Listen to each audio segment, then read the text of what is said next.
नमस्ते and hello everyone. Welcome all to our session. आज का जो सेशन है वो हम लोग जो है बेसिकली पेपर बिजनेस पे रखा गया है। और इस वेबिनार के माध्यम से हम लोग समझेंगे कि हम अपने पेपर बिजनेस को कैसे स्ट्रीमलाइन कर सकते हैं बिजी सॉफ्टवेयर के थ्रू, या बिजी सॉफ्टवेयर कैसे सोल्यूशन प्रोवाइड कर सकते हैं अपने पेपर बिजनेस इंडस्ट्रीज को। तो दो एस्पेक्ट से समझेंगे। सबसे पहले तो पेपर बिजनेस मैन्युफैक्चरिंग मोड पे भी हो सकता है, डिस्ट्रीब्यूशन मोड पे भी हो सकते हैं। ये इस वेबिनार में हम लोग दोनों एस्पेक्ट्स को लेके चलेंगे। मैन्युफैक्चरिंग के रिलेटेड बिजी क्या सॉल्यूशन दे सकता है उसको गो थ्रू करेंगे, एंड डिस्ट्रीब्यूशन लेवल पे भी जो है बिजी कैसे सॉल्यूशन प्रोवाइड कर सकते हैं अपने पेपर बिजनेस इंडस्ट्रीज को, उसको भी आज इस सेशन के थ्रू समझेंगे और देखेंगे कि प्रैक्टिकली। तो ये स्टार्ट करते हैं। सबसे पहले तो कुछ कॉमन चैलेंजेस जो एक पेपर बिजनेस पे मोस्टली आते हैं, चाहे वो मैन्युफैक्चरिंग हो या डिस्ट्रीब्यूशन सेगमेंट के हो, जैसे कि प्रोडक्शन मॉड्यूल। तो पेपर बिजनेस में प्रोडक्शन मॉड्यूल कैसे मेंटेन किया जा सकता है, कैसे अपनी रॉ मटेरियल्स की स्टॉक मैनेज किया जा सकता है, प्रोडक्शन प्लानिंग कैसे मैनेज कर सकते हैं, उसको जो है हम लोग समझेंगे बेसिक के थ्रू कैसे कर सकते हैं। अपने इन्वेंट्री स्टॉक को मैनेज कैसे कर सकते हैं, और डिफरेंट स्पेसिफिकेशन पे, जैसे कि पेपर्स में जीएसएम्स होते हैं, रील्स होते हैं, शेड्स होते हैं।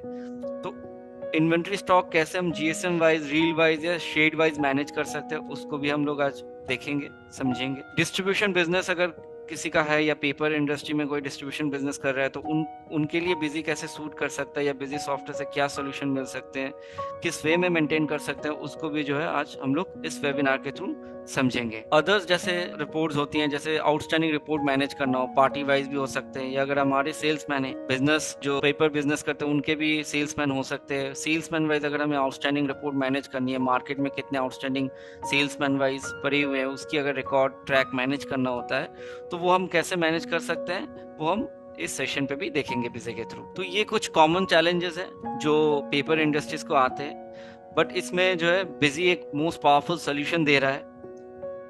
तो क्या वो चैलेंजेस हैं, वन बाय वन समझेंगे। सबसे पहले तो item specifications. Specifications in the sense कि हम जो आइटम्स क्रिएट करते हैं, आइटम्स के नेम हो सकते हैं, आइटम्स के अदर स्पेसिफिकेशंस भी हो सकते हैं। जैसे पेपर्स में बहुत सारे स्पेसिफिकेशंस होते हैं। लाइक फॉर एग्जांपल आप पेपर इंडस्ट्री में देखेंगे, पेपर्स के डेकल होते हैं। आइटम्स के जो नाम्स हम क्रिएट करते हैं वो डेकल, जीएसएम और बीएफ के बेसिस पे हम नाम मेंशन करते हैं या नेम आइडेंटिफाई करते हैं, जो एक तरह का कॉम्बिनेशन बोल सकते हैं। तो एक बार मैं ये वर्ड्स क्लियर कर दूं सबको। डेकल क्या होता है, एक पेपर इंडस्ट्री में डेकल का मीनिंग क्या होता है। डेकल एक बेसिकली एक आप इसको एक रेफरल टू डेकल विड्थ बोल सकते हैं। एक डिजाइन होती है पेपर के शीट के ऊपर, जो डिजाइन मेंशन मतलब मेंटेन होती है, उसकी जो विड्थ होती है उसको डेकल बोला जाता है। जीएसएम जो है बेसिकली एक ग्राम पर स्क्वायर जो है मीटर, इसको बोलते हैं जीएसएम। इसमें क्या होता है कि ये मेजरमेंट के लिए रिक्वायर्ड होती है। पेपर की जो मेजरमेंट होती है वो जीएसएम में होती है, ठीक है, ग्राम पर स्क्वायर मीटर्स। इसके अलावा बीएफ जो होती है, इसको बोलते हैं ब्रस्टिंग फैक्टर। ब्रस्टिंग फैक्टर क्या होता है कि पेपर जब हम ब्रस्टिंग फैक्टर में डालते हैं, उससे पहले हम पेपर कितना प्रेशर ले सकता है, इंडिकेशन का। पेपर अगर ज्यादा प्रेशर होता है तो पेपर फट सकता है, तो पेपर का प्रेशर इंडिकेट उसको बोलते हैं बीएफ। तो बर्स्टिंग फैक्टर में डालने से पहले हम पेपर के प्रेशर को मतलब मेंशन करके रख सकते हैं कि इतना प्रेशर हम मेंटेन कर सकते हैं पेपर का, ठीक है। तो इसको बोल सकते एक तरह का स्ट्रेंथ हो गया, पेपर का स्ट्रेंथ, पेपर या शीट का स्ट्रेंथ हो गया। और डिफरेंट वेराइटीज ऑफ पेपर हो सकते हैं, कैटेगरीज इसको बोल सकते हैं, जैसे कि क्राफ्ट पेपर, ठीक है, आर्ट बोर्ड हो गया। पेपर के डिफरेंट वैरायटीज होते हैं, उसमें भी आप डिफरेंट शेड्स होते हैं, रील नंबर होते हैं, रील नंबर वाइज मैनेज किया जाता है पेपर्स को, ठीक है। तो डिफरेंट टाइप्स ऑफ पेपर हो सकते हैं, क्राफ्ट बोर्ड पेपर हो सकते हैं, आर्ट पेपर हो सकते हैं। इसके अलावा कुछ आप देखेंगे पेपर कप होते हैं, जैसे हम लोग चाय वगैरह या वाटर्स जब हम पेपर कप में जो है पीते हैं, वो भी मैन्युफैक्चरिंग होता है पेपर पे, ठीक है। तो पेपर कप भी होता है, पेपर मील बॉक्स भी होते हैं, tiffin box paper type, paper से जो पैकिंग करके जो टिफिन बॉक्स टाइप के बनते हैं, वो भी क्रिएट होते हैं, वो भी मैन्युफैक्चरिंग होते हैं, और उसकी भी डिस्ट्रीब्यूशन हो सकते हैं, ठीक है। और इसके अलावा रीऑर्डर लेवल, तो ये जनरल सी चीज़ें हैं कि हम मैन्युफैक्चरिंग इंडस्ट्रीज में एक रीऑर्डर लेवल सेट कर सकते हैं कि भाई इसके नीचे अगर मेरा स्टॉक जा रहा है तो मुझे इंडिकेशन दे दें, या मेरी रीऑर्डर लेवल की रिपोर्ट से मुझे पीओ रेस करने का ऑप्शन दे दें, ताकि मैं परचेज ऑर्डर रेस कर पाऊँ डेफिशिएंसी क्वांटिटी का जो मेरी स्टॉक में नहीं है, या मेरा स्टॉक उसके नीचे जा रहा है तो मुझे इंडिकेटर दे दे और मैं आगे जाके स्टॉक को जो है रिसीव कर पाऊँ या मार्केट से स्टॉक उठा पाऊँ। तो रीऑर्डर लेवल भी हम आइटम पे मैनेज कर सकते हैं। ठीक है, तो एक बार प्रैक्टिकली बिजी में देखते हैं इसकी स्पेसिफिकेशन कैसे हम बिजी में मेंटेन कर सकते हैं। तो सबसे पहले हम जो है मैन्युफैक्चरिंग सेगमेंट को कैचअप करेंगे।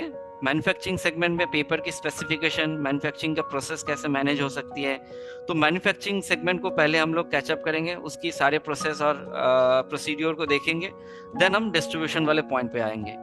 ठीक है, तो मैन्युफैक्चरिंग में अगर हम पेपर्स क्रिएट करें, पेपर मास्टर क्रिएट करें, तो जैसे कि आप देख सकते हो मेरे स्क्रीन पे कि हमने जो है पेपर बहुत सारे क्रिएट करके रखे हैं, वैरायटीज ऑफ पेपर क्रिएट करके रखे हैं। जैसे कि आप देख सकते हैं क्राफ्ट पेपर है, तो क्राफ्ट पेपर में क्या स्पेसिफिकेशन डाला गया है, क्राफ्ट पेपर में देख सकते हैं 25/120/12 क्राफ्ट पेपर मेंशन किया गया, नेम मेंशन किया गया। ये कैसे मेंशन हुआ है, ये इसका हम बाइफिकेशन यहाँ सेट कर सकते हैं। डेकल 25 डेकल है, जीएसएम 120 जीएसएम है और पीएफ 12 है। तो इसका कॉम्बिनेशन पे आइटम नेम बन गया और उसका आइडेंटिफिकेशन के हिसाब से इसको नाम दे दिया क्राफ्ट पेपर। ठीक है, तो इसका टाइप है, बेसिकली ये एक तरह का रॉ मटेरियल्स ही है जो हमें प्रोडक्शन में लगता है, इस तरह के पेपर्स। तो ये इसका कैटेगरी हमने मेंशन कर दिया, ये क्राफ्ट पेपर के कैटेगरीज में बिलोंग करता है। ठीक है, नेक्स्ट इसका हम यूनिट मेंटेन कर सकते हैं केजीज और ग्राम्स पे। ठीक है, कन्वर्जन फैक्टर हम सेट करके रख सकते हैं 1000 ग्राम्स पर केजी, 1 केजीज में। बाकी जो भी टैक्सेशन पॉइंट्स है वो हम यहाँ पर फिलअप कर सकते हैं। इसके अलावा critical level in the sense हम पेपर्स के अगर हम सेंटर वाइज या गोडाउन वाइज या ओवरऑल लेवल सेट करना चाहते हैं, रीऑर्डर लेवल इतने केजीज के नीचे आ जाए स्टॉक तो मुझे वार्निंग दे दे, तो हम इसका क्रिटिकल लेवल सेट कर सकते हैं। गोडाउन वाइज अगर हमें लेवल सेट करना है तो हमने गोडाउन भी बना के रखा है, जोन 1। जैसे बड़े पेपर मिल में क्या होता है, जोन वाइज मेंटेन करते हैं पेपर के स्टॉक कि ए जोन पे, एग्जाम्पल के तौर पे मैंने नाम दिया है ABC, जोन के नाम होते हैं, तो इस जोन पे ये पेपर के रोल पड़े हुए हैं, उस सेंटर में ये पेपर के रोल। तो पेपर मिल के अंदर मल्टीपल सेंटर्स हो सकते हैं, जोन हो सकते हैं जहाँ पर पेपर के स्टॉक्स पड़े हुए हैं, तो हम जोन वाइज भी रीऑर्डर लेवल सेट कर सकते हैं या गोडाउन वाइज भी रीऑर्डर लेवल सेट करके रख सकते हैं। ठीक है, इसके बाद पैरामीटर्स, जैसे मैंने बताया पैरामीटर्स में आप इसको एनेबल करेंगे और BCN जो है ये रील नंबर के हिसाब से काम करेगा, क्योंकि रील नंबर चेंज होते रहते हैं। जब हम परचेज करते हैं पेपर रॉ मटेरियल तो उसके एक अलग रील नंबर बनती है। ठीक है, तो उसका reel number as A BCN manage होगा बिजी में। और पैरामीटर्स में हम शेड्स वगैरह मैनेज कर सकते हैं। ठीक है, किस टाइप के शेड्स हैं वो हम आगे चल के देखेंगे। तो ये पेपर मास्टर का पॉइंट है जिसमें हम रीऑर्डर लेवल सेट कर सकते हैं। हम अपने पेपर्स के टाइप मतलब कैटेगरी सेट कर सकते हैं कि ये क्राफ्ट पेपर है। पेपर्स के अदर इंफॉर्मेशन जो है ऑप्शनल फील्ड, मतलब कि हम पेपर बिजी के आइटम एडिशनल फील्ड्स जो है उस पर हम डिफाइन कर सकते हैं, डेकल GSM BF, ऐसे बड़े सारे इंफॉर्मेशन हो सकते हैं। तो जो मेजरली लगता है डेकल GSM और BF ये हम यूज कर सकते हैं इस पे। ठीक है, नेक्स्ट स्लाइड पे एक बार आ जाते हैं।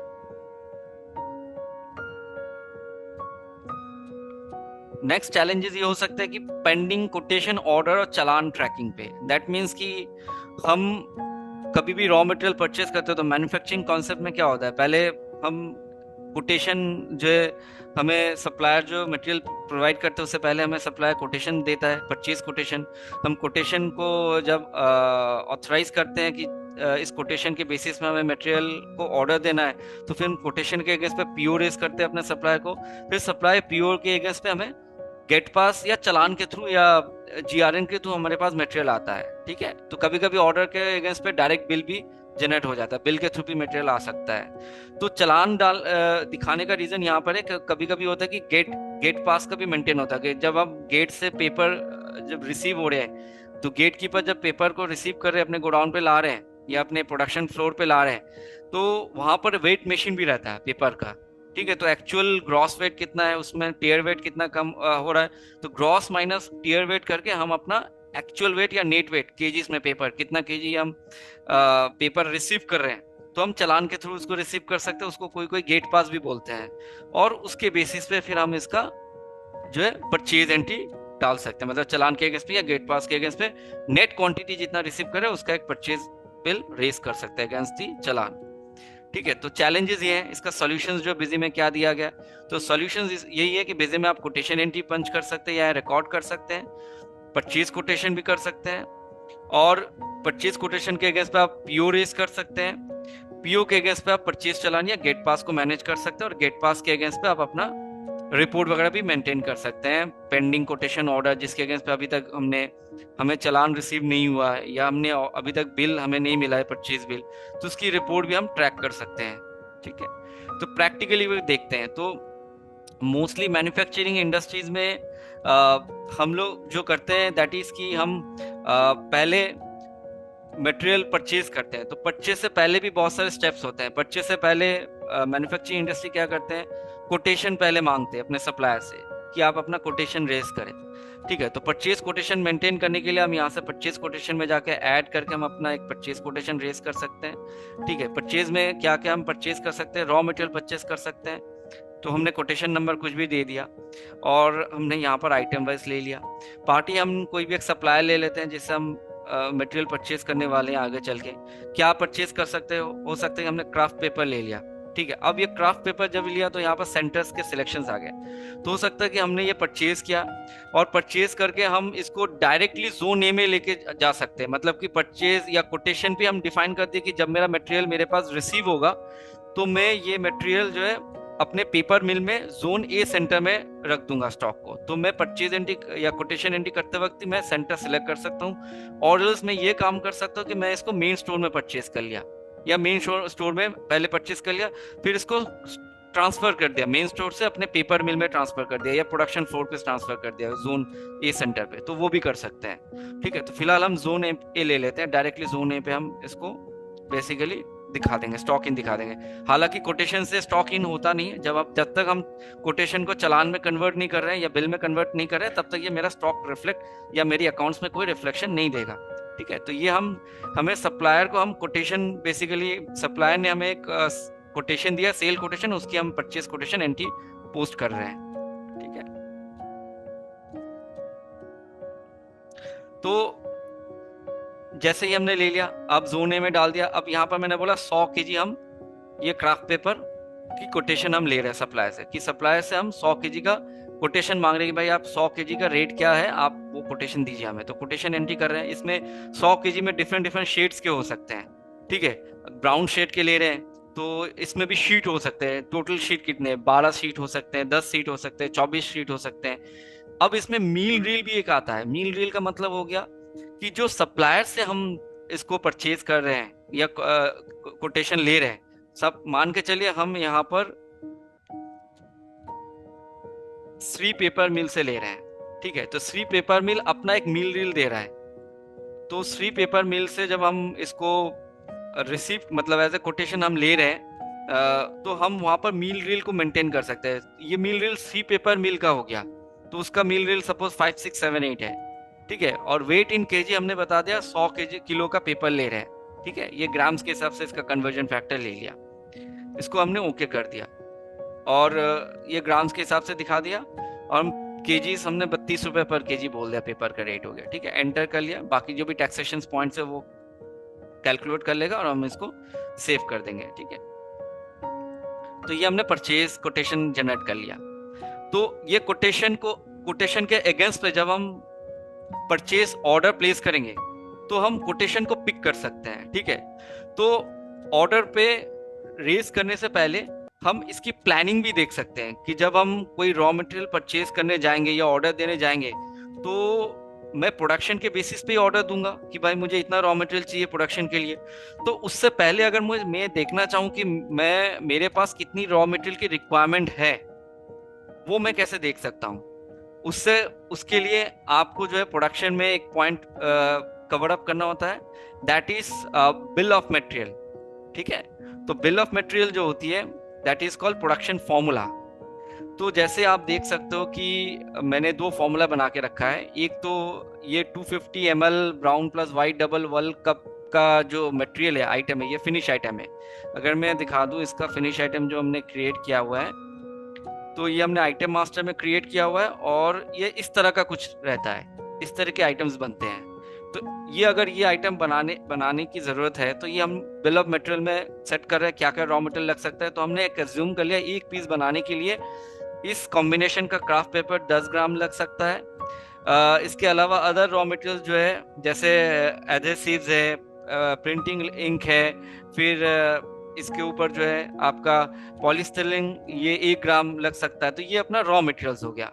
ठीक है, तो हम इस तरीके से बॉम्ब सेट करके रख सकते हैं। ठीक है, ये एक दूसरा आइटम हो गया।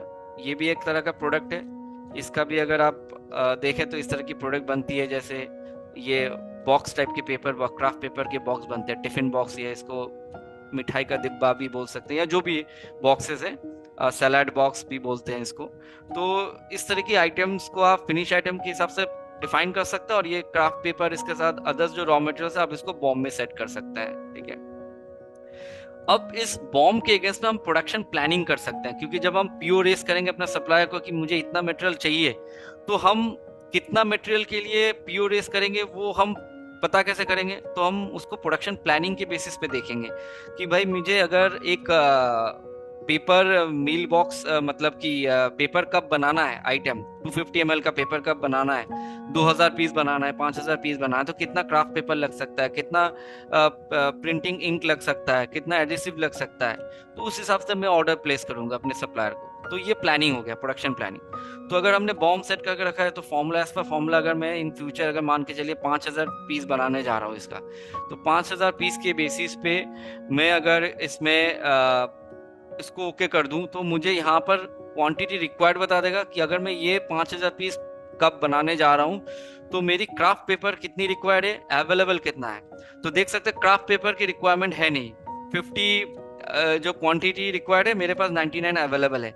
बट ये मेरी अवेलेबल नहीं है, ये पॉलीस्टाइरीन जो है मेरी अवेलेबल नहीं है, डेफिशिएंसी चल रहा है। मतलब अवेलेबल इन द सेंस मेरे पास 1400 का है, ग्राम्स का है, बट क्वांटिटी 5000 की रिक्वायर्ड है। ठीक है, तो डेफिशिएंसी 3600 का चल रहा है। तो ये मुझे इसका ऑर्डर प्लेस करना है। तो मैं हाथों हाथ अगर यहीं से ऑर्डर प्लेस करना चाहूँ तो आई कैन डू इट। मैं यहाँ से F4 बटन, नीचे लिखा भी है F4 बटन प्रेस करूंगा।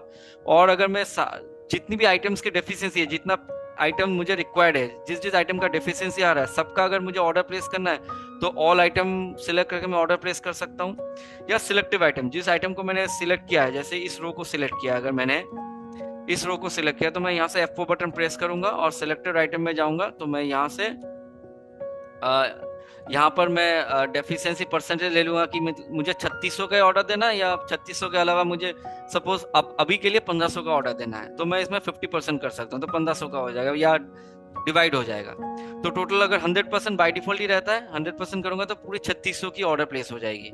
ठीक है, आइटम वाइज में जाऊंगा तो यहाँ पर आप देख सकते हैं 3600 ग्राम्स की पॉलीस्टाइरीन की पीओ रेज हो गया है। ठीक है, पार्टी यहाँ पर अगर मैं लेना चाहता हूँ सी पेपर मिल से ले रहा हूँ तो मैं यहाँ पर, या सप्लायर से ले रहा हूँ तो मैं यहाँ से सिलेक्ट कर सकता हूँ। और इसकी अब इसका भी सेंटर सिलेक्ट कर सकता हूँ, ये कौन सा सेंटर पे लेना है।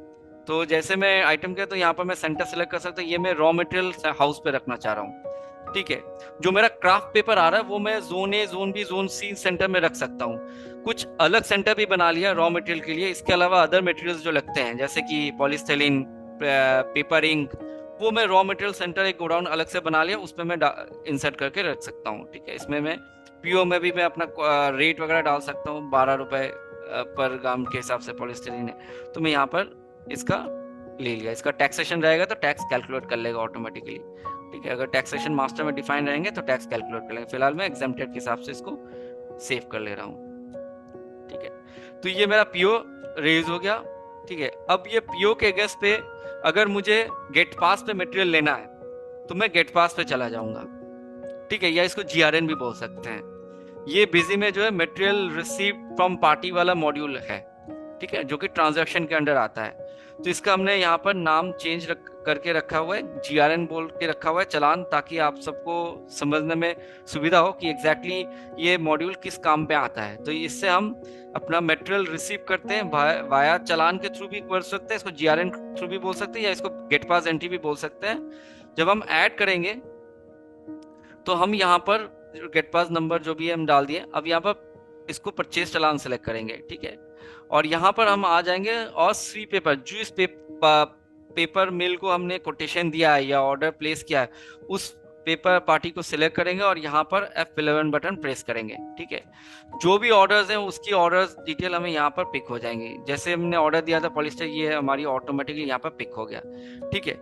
इसके अलावा अगर मैं क्राफ्ट पेपर के बताऊं कि जब हमने कोटेशन बनाया था क्राफ्ट पेपर का, तो उस पे जो हमने सी पेपर मिल से हमने ये कोटेशन रेज किया था क्राफ्ट पेपर का, ठीक है, सी पेपर मिल से। अब अगर मान के चलिए हमने, अगर मैं इसका सी पेपर मिल का अगर हम परचेज ऑर्डर देखें तो यहाँ पर एक बार मैं इसको फ्रेश से डिलीट करके दिखा देता हूं। जब हम पीओ में जाएंगे, ठीक है, तो पीओ में भी हम जो है सी पेपर मिल से आएंगे और यहाँ पर हम F11 बटन प्रेस करेंगे तो हमें कोटेशन दे देगा। कोटेशन को हम पीओ में रेस पिक कर सकते हैं, तो ऑटोमेटिकली मेरे कोटेशन की सारी डिटेल पीओ में आ गई। शेड, शीट, मील रील, वेट सब कुछ आ गया मेरा यहाँ पर, और ये मेरा पीओ रेज हो गया। परचेज ऑर्डर मैंने रेज कर दिया अगेंस्ट दी कोटेशन, ठीक है। अब ये मेरी अभी तक स्टॉक में रिफ्लेक्ट हुआ नहीं, पीओ में आया, ठीक है। अब इसके अगेंस्ट में मैंने अभी तक गेट पास में रिसीव किया नहीं, तो अगर हम गेट पास में जाते हैं, ऐड करते हैं, ऐड करेंगे, यहाँ पर गेट पास नंबर जो भी हमने डाल दिया और यहाँ पर सी पेपर मिल सिलेक्ट कर लिया और यहाँ पर F11 बटन प्रेस करेंगे तो हमें वो ऑर्डर डिटेल दे देगा। अब हो सकता है कि सी पेपर मिल को मैंने 2 ऑर्डर दिया था, एक पॉलिस्टरीन का ऑर्डर दिया था और एक क्राफ्ट पेपर का ऑर्डर दिया, तो मैं एक साथ 2 ऑर्डर एंट्रीज को गेट पास में पिक कर सकता हूँ, चालान में पिक कर सकता हूँ। तो यहाँ पर देख सकते हैं ये क्राफ्ट पेपर के क्षेत्र में अगर मैंने ये सेंटर जोन ले लिया, जोन स्टैंड सेंटर में मेरी स्टॉक इन हो जाएगा। तो यहाँ पर देखिए क्रॉस वेट और टियर वेट का हमने एक डिस्क्रिप्शन फील्ड ओपन रखा है। ये क्या करेगा, ये मेरा नेट वेट कैलकुलेट, क्योंकि जब हम गेट से पेपर को इन करते हैं या गेट पास जब होती है तो वहां पर एक वेट मशीन रखा जाता है जिसमें पेपर वेट होती है और उसमें एग्जैक्ट पेपर का वेट निकल के आता है। तो ग्रॉस वेट अगर मान के चलिए पेपर का 550 था, उसमें से टियर वेट सपोज 100 या 50 टियर वेट जो है माइनस करने हैं, तो ऑटोमेटिकली मेरी एक्चुअल जो केजीज वेट है वो मेरी ऑटोमेटिकली यहाँ पर बैठ जाएगा 50 केजीज। तो 550 ग्रॉस वेट है, उसमें टियर वेट मेरा माइनस होकर मेरा नेट वेट बैठ जाएगा कितना किलो का पेपर मैं रिसीव कर रहा हूँ। तो उस हिसाब से मेरी वेट इन केजीज को बोलते हैं, यूनिट जो मेजरमेंट होगा, स्टॉक जो मैनेज होगा वो केजीज और ग्राम में होगी। तो आप देख सकते हैं वेट इन केजीज में 500 केजीज बैठ गया। इस शेड का इतना शीट नंबर, टोटल इतने शीट के हैं। और ये मील रील मतलब जो सीट पेपर मिल ने अपना एक मील रील दिया है, वो मील रील का रील नंबर हो गया ये, और ये हमारा रील नंबर हो गया जो ऑटो जनरेट होगा, ठीक है। तो ये रील नंबर बारकोड नंबर हो गया बिजी का, ये ऑटोमेटिक जनरेट हो जाएगा हर शेड वाइज, हर item wise reel number generate हो जाएगा। जब हम इसको ओके करेंगे तो ये मेरी स्टॉक में इन हो जाएंगे, ठीक है। तो ये मेरा रिसीव हो गया। अब इसकी अगर हमें ये रिपोर्ट भी चाहिए, ट्रैकिंग रिपोर्ट भी चाहिए, भाई कितना का कोटेशन, कितना पार्टीज के कोटेशन पड़े हुए हैं, उसमें से कितने कोटेशन ऑर्डर में कन्वर्ट हो चुके हैं या कितने ऑर्डर से हमने गेट पास में मटेरियल रिसीव कर लिया, उसका रिपोर्ट हमें यहाँ पर मिल जाएगा। अब कोटेशन पे भी अगर मैं पेंडिंग कोटेशन देखूं तो पेंडिंग कोटेशन के अंदर बहुत सारे ऑप्शन आते हैं। अगर हमें परचेज कोटेशन देखनी है पार्टी वाइज तो हम परचेज कोटेशन से देख लेंगे किस किस पार्टी का कोटेशन अभी तक ड्यू है, जिसके अगेंस्ट अभी तक हमने मटेरियल परचेज किया नहीं या ऑर्डर प्लेस नहीं किया अपने सप्लायर से। तो अगर कुछ पेंडिंग रहेगा तो यहाँ पर बता देगा, ठीक है। अब यहाँ पर एक रिपोर्ट और भी आता है, कंपैरिजन। तो इसका रीजन मैं बता दूं, 1-2 कोटेशन में और क्रिएट कर लेता हूं तो क्लियरिटी हो जाएगी। जैसे कि मैं एक कोटेशन नंबर दे दिया और ये मैंने सी पेपर मिल से एक कोटेशन लिया, इस क्राफ्ट पेपर का कोटेशन लिया, ठीक है। ये मैंने जोन इन पे बोल दिया या इसको जो है मैं जोन बी पे रिसीव कर लूँगा। इसका मैंने बोला कि 100 केजी का कोटेशन ले रहा हूँ, इसका इस शेड का 20 शीट का मील नंबर जो भी रहेगा और वेट इतना केजीज का रहेगा, और प्राइस जो है इसने सपोज 25 रुपए का प्राइस दिया है, ठीक है। इसमें टैक्सेशन वगैरह ले लिया तो हम इसको सेव कर दिए। एक और कोटेशन बना लेता हूँ, ये दूसरे पार्टी से बना लेता हूँ, ये एक सूरज पेपर मिल से बना लेता हूँ, ठीक है। क्रिएटर है, ठीक है। अब इसमें मैंने इसको बोला ये भी मेरा जोन बी पे रिसीव होगा।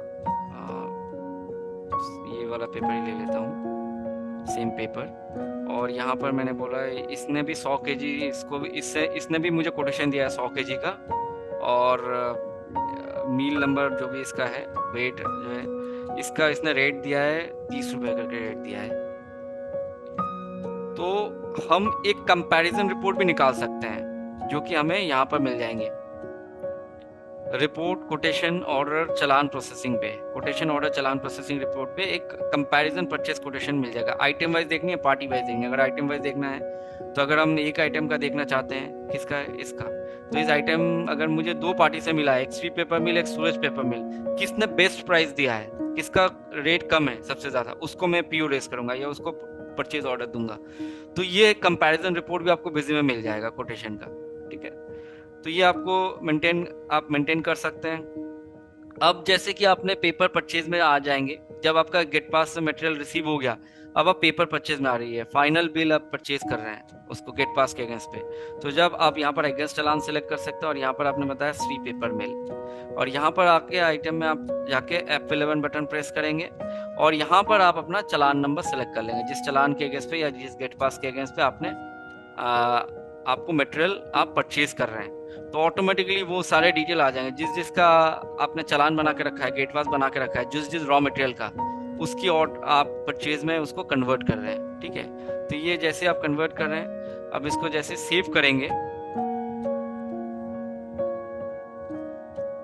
तो ये परचेज वाउचर बन रहे हैं। सेव करते वक्त यहाँ से बारकोड स्टिकर जनरेट करने का भी ऑप्शन दे देगा। बारकोड किस लिए रिक्वायर्ड होती है मैं वो भी बता दूं, कि आप जैसे देखेंगे कि कुछ ऐसे रील रहते हैं जो सेंटर वाइज रील रखा जाता है, रीम या रील, उस पे स्टिकर लगा के रखता है। जब वो रील से कटिंग होके, सपोज एक रील है, पूरा एक रोल है, उसमें से कुछ पेपर उसने कटिंग करके कुछ प्रोडक्शन पे दिया है, कंज्यूम किया है, तो वो स्टिकर से पता चल जाता है कि स्टिकर में रील नंबर लिखा रहता है कि कौन सा रील नंबर का कितना कागज यूज किया गया है, कितना स्टॉक में पड़ा हुआ है। तो रील नंबर वाइज भी हम स्टॉक मैनेज कर सकते हैं, जिसको हम लोग BCN वाइज बोलते हैं, बारकोड नंबर वाइज, ठीक है। उसको जैसे आपको एग्जांपल के तौर पे दिखा दे सबको कि कुछ इस तरीके से आप बारकोड प्रिंट कर सकते हैं। और बारकोड स्टिकर, जैसे कि आप सबको पता है कि बारकोड स्टिकर बिजी में आप अपने हिसाब से डिजाइन कर सकते हैं, ठीक है। तो ये जैसे कि 100 क्वांटिटी का क्राफ्ट पेपर है, 12 शीट का है, ठीक है। तो 100 क्वांटिटी का क्राफ्ट पेपर 12 शीट का रील नंबर जो है एक ही होता है, उसी रोल पे ही जो है 100 क्वांटिटी का शीट रहता है, और उसी में एक स्टिकर लगा हुआ रहता है। तो जैसे आप उसको ओके करेंगे तो आपको कुछ इस तरीके से बारकोड स्टिकर प्रिंट आ जाएगी। मैं थोड़ा सा इसको जूम कर देता हूँ। जैसे देख सकते हैं इमेज से मैं इसको थोड़ा सा मैं क्लियर कराने की कोशिश करूंगा। तो इमेज में देख सकते हैं, ये इमेज में आप देख सकते हैं इस तरीके की रीम होती है, स्टोर में रखा हुआ रहता है, मील पे रखा हुआ था। इस रीम के ऊपर में टॉप में ये स्टिकर चिपकाया जाता है, ये जिसमें ये रील नंबर रहता है। तो जब भी इस रील में से कोई कागज, क्राफ्ट पेपर कोई कटिंग करके अपना कंजम्पशन पे ले रहा है, प्रोडक्शन पे, तो पता चल जाता है कि कौन से रील से कितना कागज यूज किया गया, कितना पड़ा हुआ है उस रील नंबर का, ठीक है। तो उसका स्टॉक हम मैनेज कर सकते हैं। जैसे कि अगर हमें अभी रील वाइज स्टॉक देखनी है जो हमने परचेज किया है, तो हम रील वाइज स्टॉक यहाँ से देख सकते हैं।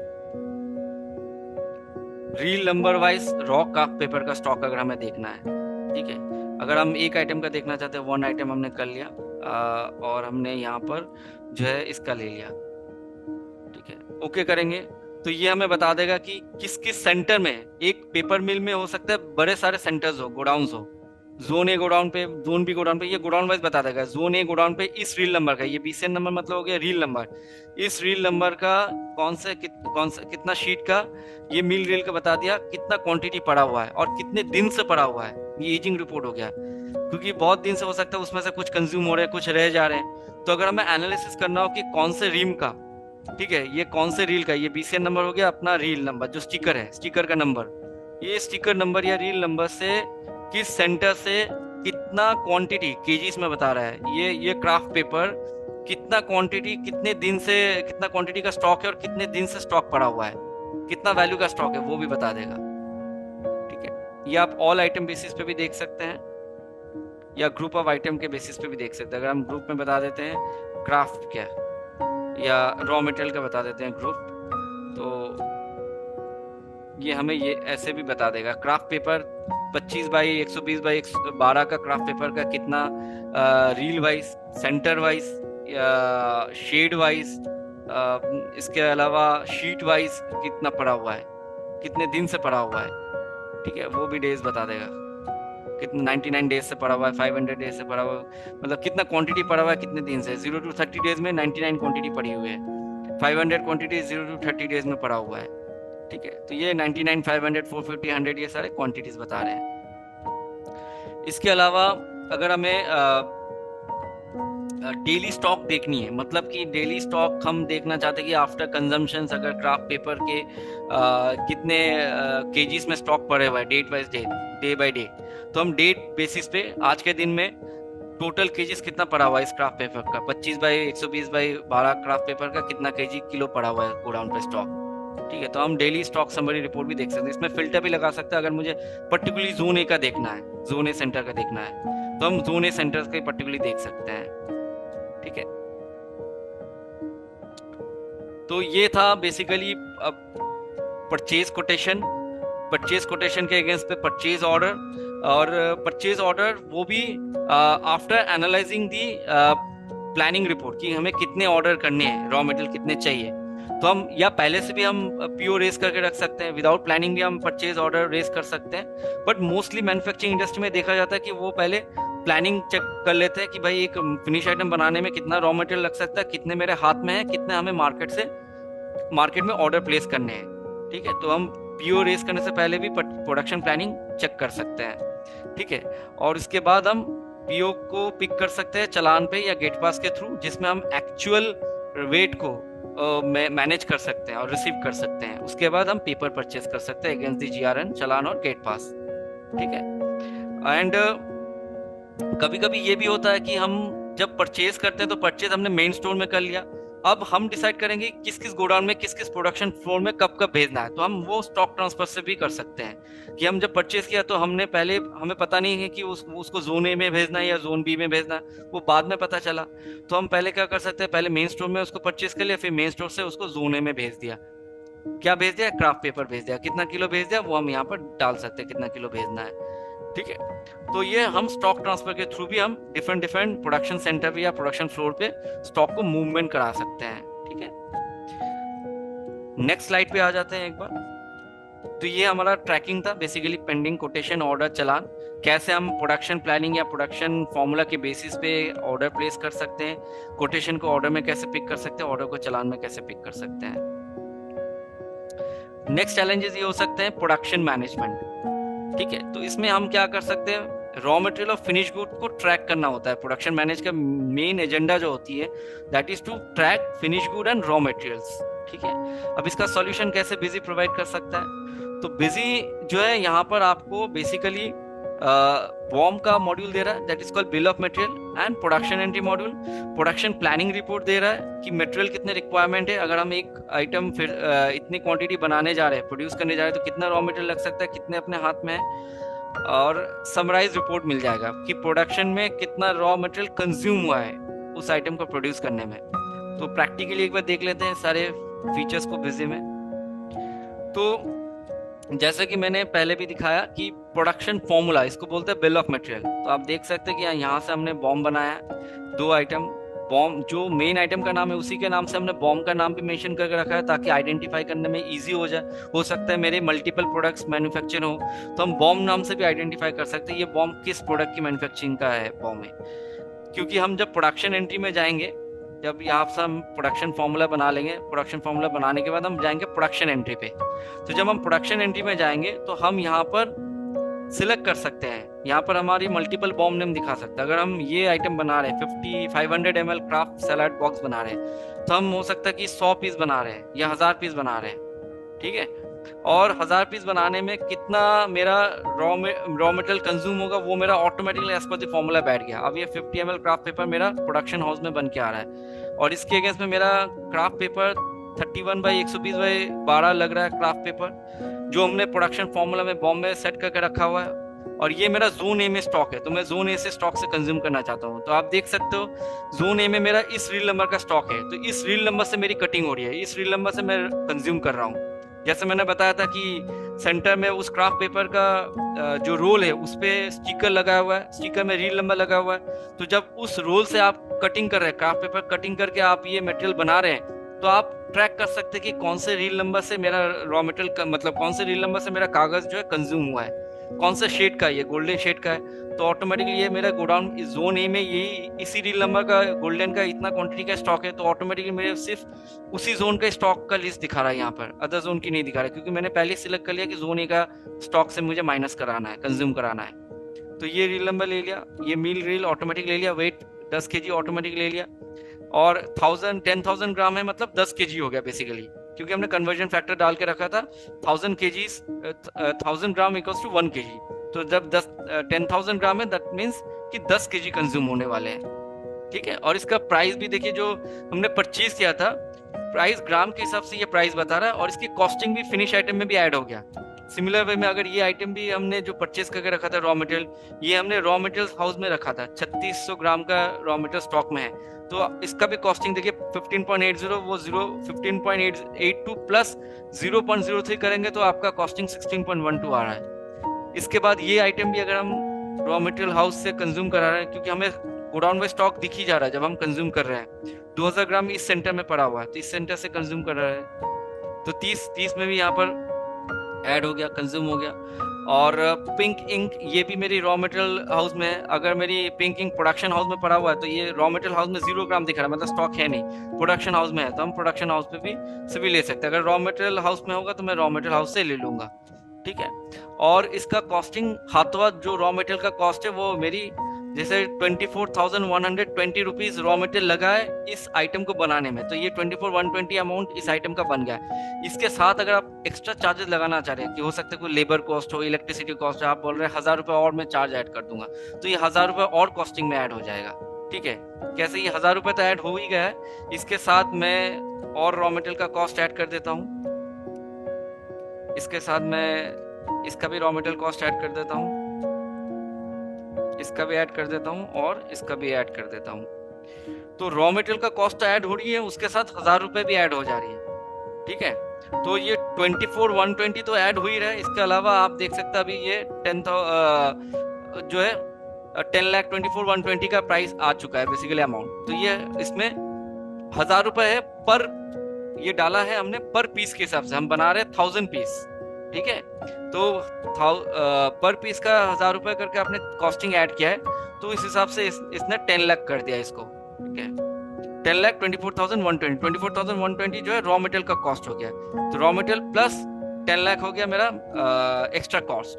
ठीक है, तो ऐसे हम प्रोडक्शन इसको मैनेज कर सकते हैं। ये प्रोडक्शन हाउस में हमने इसको स्टॉक इन कर लिया और सेव कर दिया। ठीक है, इसकी अगर हमें रिपोर्ट देखनी है तो हम यहाँ से भी हम डेली स्टॉक रिपोर्ट भी देख सकते हैं, या हम प्रोडक्शन जो वेरिएंस रिपोर्ट होती है वो भी हम देख सकते हैं। ठीक है,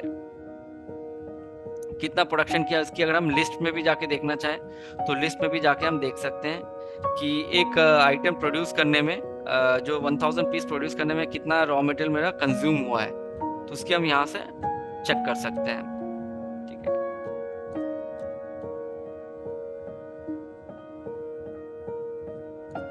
और इसकी अलग से रिपोर्ट देखनी है तो production wise stock consumption report यहाँ से भी देख सकते हैं, वाउचर वाइज। एक बॉम्ब के बेसिस पे देखना है तो मैंने बोला हाँ इस आइटम के बेसिस पे देखना है, ये इस बॉम्ब के बेसिस पे देखनी है, तो इस बॉम्ब के बेसिस बता देगा कि इस बॉम्ब के बेसिस में कितना आइटम, क्या आइटम बना है, कितना पीस बना है, उसमें से क्राफ्ट पेपर कितना कंज्यूम हुआ है, पॉलिस्टर कितना हुआ है। ठीक है, यहाँ पर एक आता है वेरिएंस क्वांटिटी, इसका रीजन मैं बता दूं, हो सकता है कि आपने आपका एग्जैक्ट जो फॉर्मूला पे हमने डाला है उससे ज्यादा लग रहा हो या उससे कम लग रहा हो। आपने बोला 1000 पीस बनाने में 1000 ग्राम नहीं 20 ग्राम लग रहा है, तो 20 ग्राम एक्स्ट्रा लग सकता है, तो एक्स्ट्रा कितना लगा है वो वेरिएंस क्वांटिटी में बता देगा ये। ठीक है, अगर मैं ये 1000 की जगह इसको कर देता हूँ 20,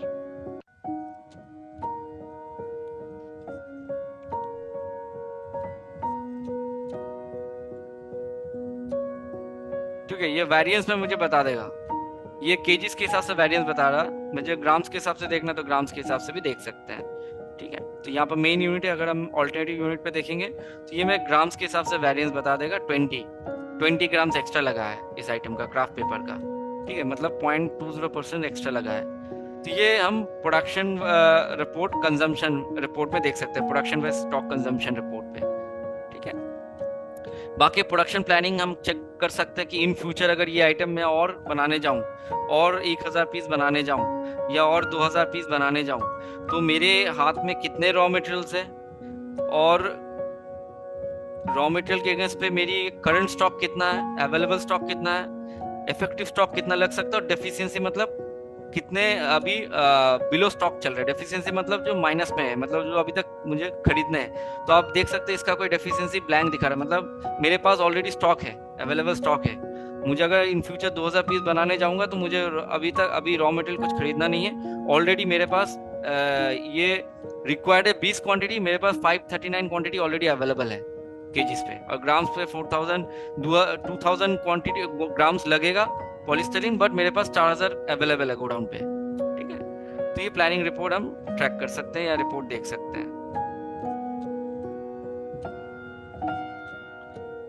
ठीक है, डिस्ट्रीब्यूशंस, अब आ जाते हैं डिस्ट्रीब्यूशंस पे। तो प्रोडक्शन का जैसे मैंने बता दिया, प्रोडक्शन हो जाएगा, तो प्रोडक्शन हो जाने के बाद आप सिंपली इसको सेल आउट कर सकते हैं, जो एक नॉर्मल सिनेरियो होती है। प्रोडक्शन हो जाने के बाद हम इसको सेल कर सकते हैं। तो आगे सेल करने से पहले क्या होता है कि आपको कोई ऑर्डर दे सकता है। तो ये भी मैं क्लियर कर दूं कि प्रोडक्शन इंडस्ट्री में या मैन्युफैक्चरिंग इंडस्ट्री में क्या होता है, ऑर्डर के बेसिस पे बनाया जाता है। मोस्टली क्या होता है, पहले आपके पास ऑर्डर आते हैं, भाई इतना पीस बनाना है, प्रोड्यूस करना है, तो फिर उस एसओ के अगेंस्ट पे, उस सेल ऑर्डर के अगेंस्ट पे हम प्रोडक्शन में देते हैं मटेरियल या प्रोडक्शन करते हैं। फिर उस एसओ को पिक करके हम फाइनल बिल रेस करते हैं, सेल इनवॉइस बनाते हैं। ठीक है, तो जैसे अगर आपके पास कोई सेल ऑर्डर आया हुआ है,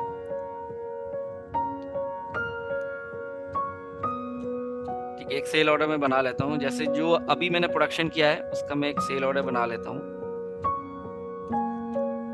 जैसे ये कस्टमर से मेरे पास ऑर्डर आया हुआ है इस 500 ml क्राफ्ट का। ठीक है, ये मेरी जो है प्रोडक्शन हाउस पे ही बना हुआ है।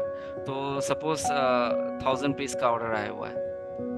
तो ऑर्डर में भी अगर मुझे रेट डालना हो तो मैंने बोला 50 रुपीज़ पर पीस का रेट मैंने मेंशन कर दिया। ठीक है, और इस ऑर्डर को हम जो है बिल में फाइनल पिक कर सकते हैं। जब बिल में आ जाएंगे तो हम यहाँ पर जो है डायरेक्ट, अगर हम ऑर्डर को पिक कर रहे हैं तो डायरेक्ट सिलेक्ट कर सकते हैं यहाँ पर, और यहाँ पर हमने कस्टमर ले लिया, और यहाँ पर हम आके F11 बटन प्रेस कर देंगे, तो यहाँ से हम ऑर्डर को पिक कर सकते हैं। ठीक है, तो ये फाइनल बिल हम रेस कर लिए। ठीक है, ये बिल हमारी प्रोडक्शन फ्लोर से मेरी स्टॉक माइनस हो जा रही है, बिल हो जा रही है। तो हम इसको जो है रेट ऑटोमेटिक आ गया, टैक्सेशन वगैरह ऑटोमेटिक आ गया। अब इसमें हो सकता है कि कुछ फ्रेट या फॉरवर्डिंग चार्जेस भी डाल सकते हैं, 100 रुपये फ्रेट या 1000 रुपये फ्रेट फॉरवर्डिंग चार्जेस पे ले लिए। तो ये हम इसका बिल रेस कर सकते हैं। ठीक है, बिल रेस करते वक्त भी हम इसकी ई वे बिल इनवॉइसिंग भी जनरेट कर सकते हैं।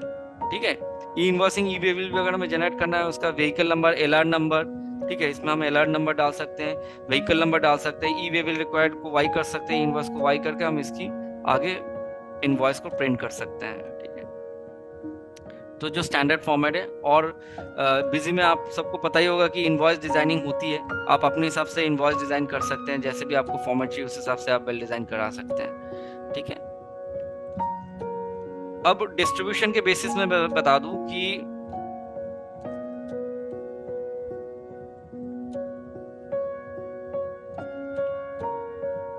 जो डिस्ट्रीब्यूशंस में लगता है, नॉर्मली डिस्ट्रीब्यूशन इंडस्ट्रीज पे हम लोग परचेज करते हैं आइटम्स, चाहे वो टन में हो, केजीज में हो, और रील वाइज हो सकते हैं, शेड वाइज हो सकते हैं। ठीक है, और हम उसको आगे सेल भी कर सकते हैं, जिसमें हम बंडल भी मेंशन कर सकते हैं। बंडल अगर हम शुद्ध हिंदी में कहें उसको गांठ बोलते हैं। ठीक है, एक बंडल जो है गांठ में जो है पैक वाइज भी होती है, उसमें 2 पैक हो सकते हैं, एक बंडल हो सकता है। उस बंडल में 500 शीट का एक बंडल है, 500 शीट का एक बंडल है, और उस तरह का 500 शीट का 2 पैक है। तो बंडल वाइज भी हम मेंटेन कर सकते हैं, शीट वाइज भी मेंशन कर सकते हैं। साइज, पेपर के साइज होते हैं ना, A4 A3 या कस्टम साइज होते हैं 20x30 इंच का, तो इस तरह की साइज वाइज भी हम मैनेज कर सकते हैं। तो अगर हम डिस्ट्रीब्यूशन के बेसिस पे समझें तो डिस्ट्रीब्यूशन का मैं एक अलग प्रोसेस में दिखा देता हूँ कंपनीज में। जैसे कि आप distribution items, varieties of items भी डिस्ट्रीब्यूट आप कर सकते हैं। जैसे मैंने कुछ आइटम्स बना के रखे हुए हैं, आप देख सकते हैं। ये एक आइटम बना हुआ है जो कि आर्ट पेपर का है, ये हमने ग्रुप मेंशन किया आर्ट पेपर, ये शीट हो गया। तो डिस्ट्रीब्यूशन शीट का भी कर सकता है, पेपर शीट भी डिस्ट्रीब्यूशन कोई का जो है डिस्ट्रीब्यूशन कर सकता है, बिजनेस कर सकता है, शीट भी बेच सकता है।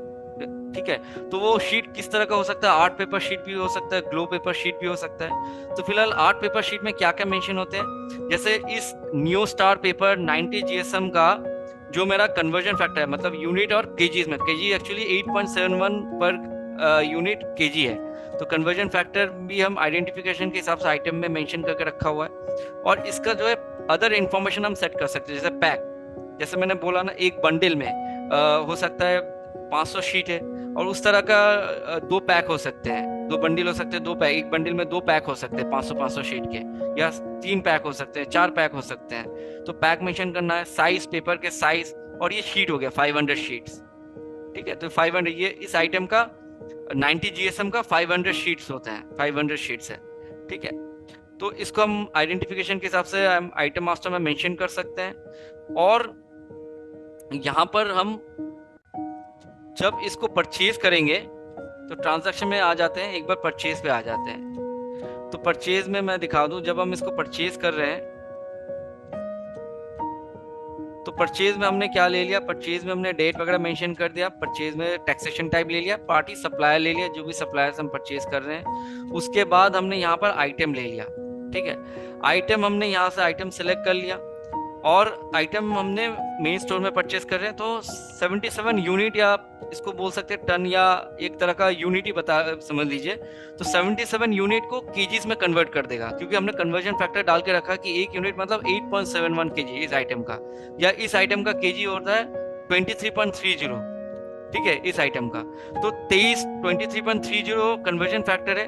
तो अगर 77 यूनिट हम परचेज कर रहे हैं, तो इसका मतलब हो गया कि केजीज के हिसाब से 1794.10 केजीज हम परचेज कर रहे हैं। कोई इसको डायरेक्ट केजी में भी परचेस कर सकता है, कोई डुअल यूनिट भी मेंटेन कर सकता है कि मैं यूनिट और केजी दोनों में परचेस करूंगा, तो आप डुअल यूनिट भी यूज कर सकते हैं। बट प्राइस ज्यादातर परचेज जो केजीज में होती है, तो हम प्राइस केजीज के हिसाब से डाल सकते हैं। ठीक है, तो ये यूनिट के हिसाब से प्राइस को कन्वर्ट करके बैठा देगा। सिमिलर वे में आप इसका देख सकते हैं, 50 यूनिट परचेस कर रहे हैं, तो हमने कन्वर्जन फैक्टर जो मास्टर में डाल के रखा था, पर यूनिट का 8.71 केजी है, तो एक्चुअली 50 यूनिट परचेस कर रहे हैं, तो 435 केजीज टोटल हम परचेस कर रहे हैं, तो प्राइस पर केजी हमने डाल दिया, तो ये हमने परचेस मैनेज कर लिया, और इससे मेरी स्टॉक मैनेज होगी। ठीक है, जब हम सेल पे जाएंगे तो सेल पे हम क्या करेंगे, जब हम आइटम में आएंगे, सेल करने जाएंगे, तो यहाँ पर हम सेल्समैन को भी सिलेक्ट कर सकते हैं। डिस्ट्रीब्यूशन बिजनेस में ज्यादातर सेल्समैन की भी ट्रैकिंग होती है, कौन सा सेल्समैन के थ्रू ज्यादा सेल हो रही है। मैन्युफैक्चरिंग इंडस्ट्रीज में भी होती है, बट डिस्ट्रीब्यूशन में काफी ज्यादा यूज होता है सेल्समैन ट्रैकिंग। तो यहाँ पर क्या आइटम आप सेल करें, आइटम पे आपने बता दिया, मेन स्टोर से आपको स्टॉक दिखा रहा है, मेन स्टोर में आपकी जो है इस आइटम का जो है 50 यूनिट है, उसमें से आप 20 यूनिट सेल कर रहे हैं। अब यहाँ पर भी देख सकते हैं बंडल है, आप एक जो है 20 यूनिट में हो सकता है कि 30 बंडल है, 30 बंडल में 30 बंडल में 2 पैक है। तो ये अदर इंफॉर्मेशन भी आप मेंशन कर सकते हैं, जो आपके बिल के प्रिंट आउट में आप पिक करा सकते हैं। हो सकता है लूज पैक में भी आप सेल कर रहे हो, तो लूज पैक भी आप मेंशन कर सकते हैं। ठीक है, और इसका जो है यहाँ पर भी सेल जो आप केजीज में ही कर रहे हैं बेसिकली सेल्स, तो आप प्राइस केजीज में ही डालेंगे। और बाकी जो भी आपको फ्रेट वेट वगैरह लेना है, तो आप यहाँ पर बिल सेंडरीज पे ले सकते हैं। जब आप इसको सेव करेंगे, यहाँ से भी आप अपना ई इनवॉइस, ई वे बिल जनरेट कर सकते हैं, और अपना सेल्समैन ट्रैकिंग भी आप कर सकते हैं। यहाँ पर जैसे आप देख सकते हैं, यहाँ पर सेल्समैन ट्रैकिंग भी हो रही है, और कमीशन भी जनरेट हो सकता है सेल्समैन का। ठीक है, ये आपने रेफरेंस जनरेट कर लिया, सेव कर दिया। तो आप इसके प्रिंट देखेंगे तो एक डिजाइन डिस्ट्रीब्यूशन इंडस्ट्रीज में कैसे इनवॉइस में इंफॉर्मेशन रहती है, उसका एक सैंपल डिजाइन में दिखा दूं, तो कुछ इस तरीके की इंफॉर्मेशन डिस्ट्रीब्यूशन इंडस्ट्रीज मैनेज करते हैं अपने पेपर में, जिसमें आप देख सकते हैं पेपर का नाम आता है 90 GS में 8.71 500। जो पेपर आइटम, जब हमने आइटम बनाया था पेपर आइटम मास्टर में, वहां पर हमने शीट मेंशन किया था 500, और 20 मतलब 20 यूनिट हम सेल कर रहे हैं, 20 यूनिट। तो देखा जाए तो 10,000 शीट्स हम जो है बेसिकली सेल कर रहे हैं। उसका बंडल का इंफॉर्मेशन आ गया, 30 बाई 2 का बंडल है, मतलब 30 बंडल एक गांठ पे 2 पैक का है, तो 30x2 का बंडल है। और दूसरा बंडल 2 में भी हमने बोला 20 बंडल का एक गांठ एक पैक है, तो 20x1 का भी बंडल है इसमें। और इसके साथ साइज, पेपर का जो साइज है 20x30 A4 A3, वो भी साइज हम मेंशन कर पा रहे हैं, जो कि हमारी हमने आइटम मास्टर में मेंशन करके रखा था। इस आइटम का 90 GSM का इतना ही साइज होता है, ठीक है। और केजीज में क्वांटिटीज आ गए, तो इसकी इंफॉर्मेशन आप यहाँ पर देख सकती हैं, सारे पिक हो गए। तो ये सारे डिस्ट्रीब्यूशन बिजनेस में ये सारे बंडल्स, केजीज, वेट, जो पर यूनिट का वेट, जैसे मैंने कन्वर्जन फैक्टर डाला था कि एक यूनिट का 8.710 केजी होता है, तो ये बेसिकली वेट होता है केजी इन एक यूनिट का। तो उसका साइज, फिर कितने टोटल शीट्स कितने आप सेल कर रहे हैं, ये सारी इंफॉर्मेशन आप बिजी में पिक करा सकते हैं अपने इनवॉइस डिजाइन पे, ठीक है। इसकी अदर चीजें जो है, जैसे स्टॉक मैनेज करना, स्टॉक रिपोर्ट अगर आप देख सकते हैं यहाँ से, ठीक है। डिटेल में स्टॉक देखनी है, आइटम वाइज देखनी है, गोडाउन वाइज देखनी है, तो आप यहाँ से स्टॉक भी आप देख सकते हैं, ठीक है। बाकी salesman wise outstanding report वगैरह देखना, वो भी आप यहाँ से देख सकते हैं, बिल रिसीवेबल, बिल्स पेबल, ठीक है। वो 1 बाय 1 हम आने वाले स्लाइड में आपको क्लियर कर देते हैं, ठीक है। तो ये डिस्ट्रीब्यूशन मैनेजमेंट का कॉन्सेप्ट था। नेक्स्ट आ जाते हैं, दैट इज की इन्वेंट्री मैनेजमेंट। जैसे मैंने बताया, इन्वेंट्री मैनेजमेंट पे आपको रिकॉर्ड मेंटेन करना होता है, जैसे मैंने ऑलरेडी दिखा दिया है, रील नंबर वाइज, जिसको बिजी में आप BCN wise stock ageing report, busy में एक रिपोर्ट आता है BCN wise stock ageing report display के अंडर, उसको आप reel number wise stock manage का जो है रिपोर्ट मेंटेन कर सकते हैं, ठीक है। एक बार मैं फिर से दिखा दूं, ये आप इसको आपको यहाँ पर मिल जाएगा, ये हो गया BCN वाइज रिपोर्ट, ठीक है। ये अगर आप बिजी में, इन जनरल बिजी में देखेंगे, तो ये बिजी में डिस्प्ले के अंडर आता है, ये BCN wise stock report, BCN wise ageing report. यहाँ पर ये बनता है रील नंबर वाइज, जिसमें ये बता देते हैं बेसिकली, ये क्राफ्ट पेपर है, इसका ये रील नंबर है, BCN नंबर हो गया मतलब रील नंबर, ठीक है। और कितने दिन से कितना क्वांटिटी कितने दिन से पड़ा हुआ है, ठीक है। तो ये आपको बेसिकली मैनेज करने होते हैं। इसके अलावा डेली समरी, जो भी मैंने बताया, डेली समरी रिपोर्ट भी आप मैनेज कर सकते हैं। डेली स्टॉक समरी रिपोर्ट, कितने केजीज आज के डेट में क्राफ्ट पेपर कितने केजी पड़े हुए हैं, ठीक है। और जो प्रोडक्शन वेरिएंस रिपोर्ट है, जैसे मैंने बताया, production variance report in the sense कि आपके जो स्टॉक कंज्यूम हुए हैं, वो आप देख सकते हैं कि कितना रॉ मटेरियल कंज्यूम हुआ है एक ये आइटम बनाने में, तो वो कंजम्पशन रिपोर्ट भी आपको यहाँ पर दिखा देगा, जिसको बोलते हैं production consumption report. Next slide पे आ जाते हैं, दैट इज रिकवरी पेमेंट। अब जैसे ये डिस्ट्रीब्यूशन के बेसिस पे भी समझे और मैन्युफैक्चरिंग इंडस्ट्री के बेसिस पे भी समझे कि आपको मैनेज करनी होती है आउटस्टैंडिंग बिल वाइज, ठीक है। पार्टी का क्रेडिट लिमिट भी सेट करना होता है, और इसके अलावा आपको जो है पार्टी की आउटस्टैंडिंग एनालिसिस रिपोर्ट भी देखनी है, और वो भी सेल्समैन वाइज फिल्टर कर सकते हैं। और पेमेंट रिमाइंडर, बिजी से आप ऑटो पेमेंट रिमाइंडर भी आप शेयर कर सकते हैं, पार्टी के ईमेल आईडी में ऑटोमेटिक पेमेंट रिमाइंडर चला जाएगा। तो अगर आपको दिखा दें, जैसे कि यहाँ से आप डिस्प्ले में आउटस्टैंडिंग एनालिसिस रिपोर्ट देख सकते हैं बिल वाइज, यहाँ पर भी आप देखेंगे तो यहाँ पर आप पार्टी सिलेक्ट कर सकते हैं, और यहाँ पर भी आप फिल्टर लगा सकते हैं सेल्समैन वाइज, कि सेल्समैन वाइज आपको रिपोर्ट देखनी, पेंडिंग कितना दिन से बिल पड़ा हुआ है, ड्यू पड़ा हुआ है, ठीक है, इसमें दिखा देगा, ठीक है। तो आप पार्ट सेल्समैन वाइज भी देख सकते हैं, पार्टी वाइज भी देख सकते हैं, और यहाँ से भी अगर आपको ईमेल करना है, आप यहाँ से भी ईमेल कर सकते हैं अपने पेमेंट डिटेल्स अपने क्लाइंट्स को। इसके अलावा आपको अगर पेमेंट रिमाइंडर भेजनी है, तो आप पेमेंट रिमाइंडर ऑटो भी भेज सकते हैं। बिजी में जो है बिजी एजेंट है, इससे आप पेमेंट रिमाइंडर ऑटोमेटिक भेज सकते हैं। पेमेंट रिमाइंडर में आपने टाइमिंग सेट कर सकते हैं, सपोज इस कंपनी से आपको इस पार्टी को पेमेंट रिमाइंडर भेजना है, तो आप यहाँ से पार्टी सिलेक्ट कर सकते हैं, और आप टाइमिंग से शेड्यूल सेट कर सकते हैं कि उसको डेली रिमाइंडर भेजना है, वीकली बेसिस में भेजना है, फोर्टनाइट पे भेजना है, मंथली में भेजना है, ठीक है। और आपको ड्यू बिल का स्टेटमेंट भी चला जाए मेल पे, ठीक है, ठीक है। आप डेली में भी सेट करके रख सकते हैं, और जैसे आप इसको सेव कर देंगे, तो आपका जो है एज पर दी शेड्यूलिंग वो आपका रिमाइंडर चला जाएगा। इसमें आपको मैसेज दे देगा यहाँ पर रिमाइंडर सेंड, तो बिजी एजेंट के थ्रू आप पेमेंट रिमाइंडर बैकएंड में ऑटोमेटिक उसके मेल पे चला जाएगा, ठीक है। रिमाइंडर कुछ इस तरीके से रहता है, मैं दिखा दूं, इसका पार्टी के मेल पे चला जाएगा विद अटैचमेंट, पेमेंट रिमाइंडर का अटैचमेंट स्टेटमेंट, आउटस्टैंडिंग स्टेटमेंट, उसमें ड्यू डेज भी रहेगा, और उसमें बिल रेफरेंस नंबर,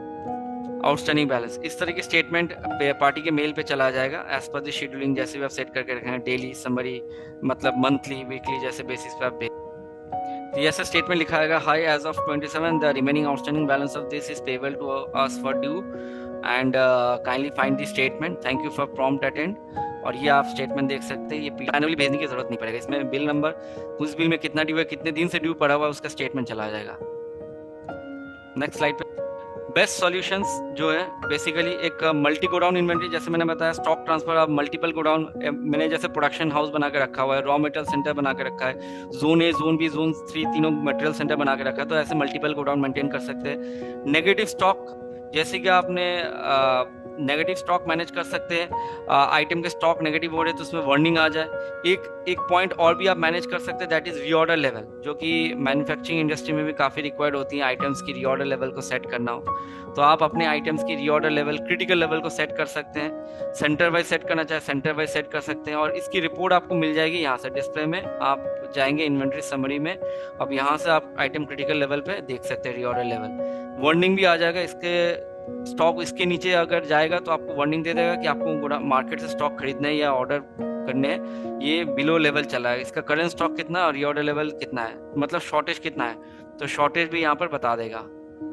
शॉर्टेज अभी देखिए इसका दिखा रहा है 20 kg शॉर्टेज है, इस जोन सी में 20 kg का शॉर्टेज है, ये गोडाउन वाइज भी बता देगा, आइटम वाइज गोडाउन वाइज भी बता देगा, रीऑर्डर लेवल के बेसिस पे कितना शॉर्टेज है।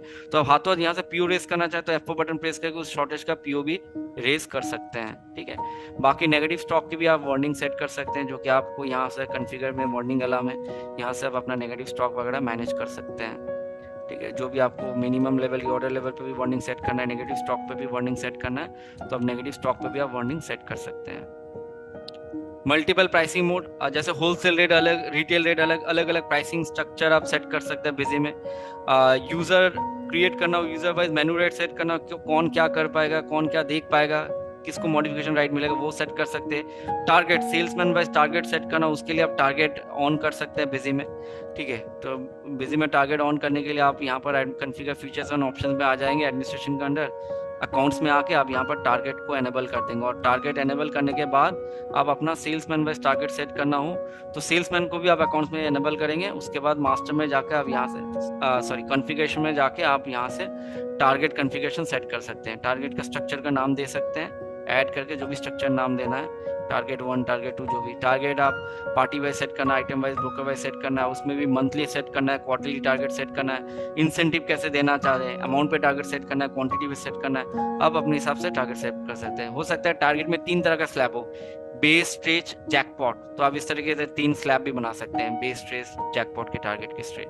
तो ये डिस्ट्रीब्यूशन बेस में काफ़ी हेल्पफुल हो जाते हैं सेल्समैन टारगेट सेट करने का, ठीक है। उस हिसाब से आप इंसेंटिव भी प्रोवाइड करा सकते हैं, उसकी भी इन्फॉर्मेशन आपको मिल जाएंगे। टारगेट अचीव हो रहा है कि नहीं हो रहा है उसकी भी रिपोर्ट आपको टारगेट वेरिएंस रिपोर्ट में मिल जाएगा, जो कि बिजी में डिस्प्ले के अंदर मिल जाएगा आपको, ठीक है। फिजिकल स्टॉक, कितना आइटम आ रहा है फिजिकली आपके गोडाउन में, कितने हैं, फिजिकली स्टॉक को कंज्यूम कराना चाह रहे हो तो स्टॉक जनरल के थ्रू इसको कंज्यूम भी करा सकते हैं। फिजिकल स्टॉक एंट्री मॉड्यूल अलग से मिल जाएगा बिजी में, जो कि ट्रांजैक्शन के अंदर है। कंप्लीट जीएसटी मैनेज कर सकते हैं आप अपना, जो है E way bill, invoicing, GST return direct upload करना चाहे वो बिजी से आप कर सकते हैं। डॉक्यूमेंट आप ईमेल, एसएमएस के थ्रू शेयर कर सकते हैं, व्हाट्सएप के थ्रू शेयर कर सकते हैं। इसके अलावा आप cell purchase analysis report graphical view में मिल जाएगा, मतलब आपकी मंथ ऑन मंथ क्या सेल हो रही है, क्या सेल अप हो रही है, क्या डाउन हो रही है, उसके आप ग्राफिकल व्यू में देख सकते हैं, जो कि डिस्प्ले के अंदर सेल एनालिसिस रिपोर्ट में मिल जाएगा। पार्टी वाइज भी है, आइटम वाइज भी है। आइटम वाइज देखनी है मंथली तो आप आइटम वाइज मंथली यहाँ से देख सकते हैं, इसको डबल क्लिक करेंगे तो फुल व्यू में दिखा देगा ग्राफिकल व्यू मोड पे, ठीक है। तो इस तरह की फाइनेंशियल जो है सेलेबल फीचर्स जो आपको बिजी में मिल जाएगा, financial and saleable features. Multiple profitability report, मतलब आइटम वाइज क्या प्रॉफिट हो रही है, क्या लॉस हो रही है, उसकी अगर आपको देखनी है तो आप एमआईएस रिपोर्ट में डिस्प्ले के अंदर प्रॉफिटेबिलिटी रिपोर्ट में जाएंगे और बिल वाइज में जाएंगे, और यहाँ से आप डिफाइन कर सकते हैं कि आपकी प्रॉफिट हो रही है, लॉस हो रही है आइटम वाइज, कि ये आइटम जो आपने बेचा था अगर आपको आइटम वाइज देखनी है तो आप आइटम वाइज देख सकते हैं कि आइटम कितने में खरीदा था, कितने में बेचा था, प्रॉफिट है या लॉस है, तो आपको परसेंटेज भी बता देगा, रेशियो भी बता देगा, ठीक है।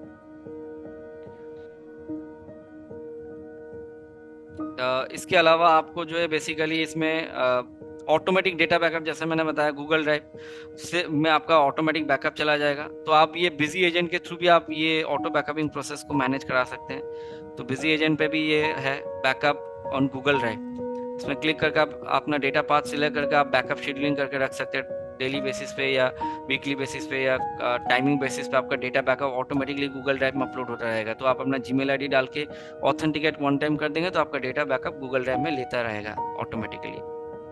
तो ये सारे बेस्ट सोल्यूशन आपको पेपर बिजनेस पे मिल जाएंगे।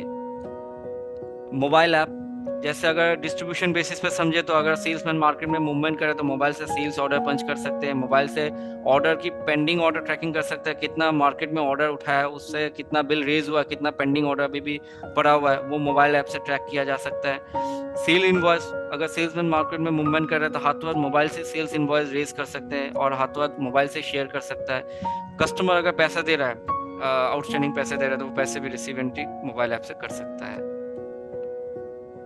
स्टॉक रिपोर्ट, कितना स्टॉक गोडाउन पे है, गोडाउन वाइज क्या स्टॉक है, वो मोबाइल ऐप से भी सेल्समैन अगर मार्केट में मूवमेंट कर रहे हैं तो वो चेक कर सकता है। Not only salesman, even owner वगैरह जो भी मोबाइल ऐप यूज करेंगे वो सारे ये फीचर्स उसको अवेलेबल हो जाएंगे मोबाइल ऐप पे।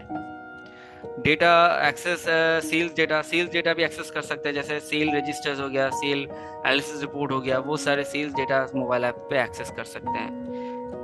ठीक है, पार्टी की आउटस्टैंडिंग रिपोर्ट वगैरह भी एक्सेस कर सकते हैं, रिसीवेबल पेबल रिपोर्ट भी मोबाइल ऐप से एक्सेस कर सकते हैं। ठीक है, तो इंस्टेंटली पार्टी को हाथों हाथ बता सकते हैं उसका कितना ड्यू है आपके कंपनी में। ठीक है, तो ये थे related to manufacturing and distribution features for paper. अगर आप अपने बिजनेस ऑपरेशन को सिंप्लीफाई करना चाह रहे हैं तो आप बिजी यूज करें। अगर अपना टाइम वैल्यू आप सेव करना चाह रहे हैं तो आप बिजी सॉफ्टवेयर जरूर यूज करें। अपने एक्यूरेसी को मेंटेन करना चाह रहे हैं, एक्यूरेट डेटा को मेंटेन करना चाह रहे हैं अपने बिजनेस की, तो आप बिजी सॉफ्टवेयर यूज करें। बेटर डिसीजंस और कॉन्फिडेंस अगर आप गेन करना चाह रहे हैं तो जरूर बिजी सॉफ्टवेयर को यूज करें।